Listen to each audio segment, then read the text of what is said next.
Bonjour à tous, j'espère que vous allez bien. Je viens à vous pour vous parler d'un livre, Le syndrome du sauveur. C'est un livre vraiment que j'ai adoré et c'est pour ça tout simplement que je le partage avec vous. Je n'ai pas du tout de...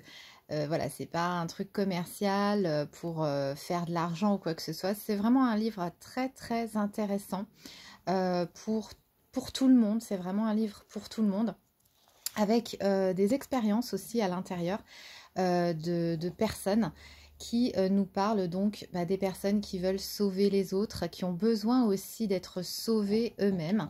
Et il y a tout un tas, toute une palette en fait de sauveurs et de sauveuses différents. Et je le trouve très intéressant parce que ce livre du syndrome du sauveur nous parle de la peur de se retrouver seul, de la crainte de ne pas être à la hauteur dans une relation, de voilà justement de ne pas laisser perdurer les relations toxiques dans votre vie amoureuse. Ça nous parle de la culpabilité qui nous ronge, la vulnérabilité, hein. Ce livre explique très bien l'analyse du couple et puis pourquoi justement les sauveurs continuent de rester en couple avec un ou une partenaire qui les maltraite. Tout est expliqué justement dans ce livre très intéressant. Donc les excuses, les promesses ne changent rien lorsque le mal est fait. Réagissez immédiatement pour mettre fin justement à ce type de relation toxique.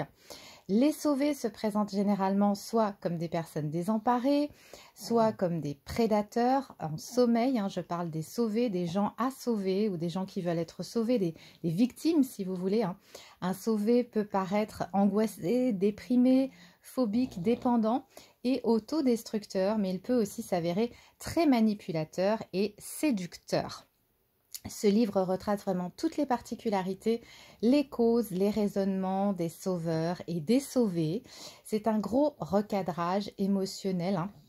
Donc vraiment un livre très intéressant pour tout le monde. Et je vais vous lire derrière puisque voilà justement ça nous explique bien que nouer des relations et que nous sommes libres, on est voilà justement à être libre d'aimer, donc nouer des relations pour de mauvaises raisons, perdre son identité en jouant les Saint-Bernard, ne plus pouvoir se libérer d'un rôle trop lourd à porter, eh bien il se pourrait que nos meilleures intentions mettent en péril nos histoires affectives. Aider les autres est le signe de générosité et source de satisfaction morale. Cependant, certaines personnes construisent leurs relations sur l'unique base de l'aide qu'ils apportent à leur partenaire de vie. Endosser les habits du sauveur sans pouvoir déposer le costume ou avoir conscience d'en être dépendant peut non seulement nuire à nos relations, mais aussi nous emprisonner dans un rôle douloureux.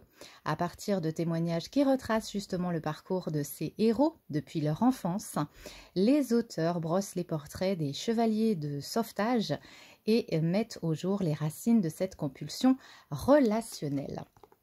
Voilà un petit peu pour donc ce livre, Le syndrome du sauveur, que moi personnellement, j'ai adoré et donc je vous transmets cette petite vidéo pour vous en parler et je ferai ça avec d'autres livres qui m'ont plu. Si ça vous intéresse, n'hésitez pas justement à me dire si ça vous intéresse de connaître des livres un petit peu comme ça pour votre propre développement personnel, pour vous épanouir. Je vous embrasse et je vous dis à très bientôt.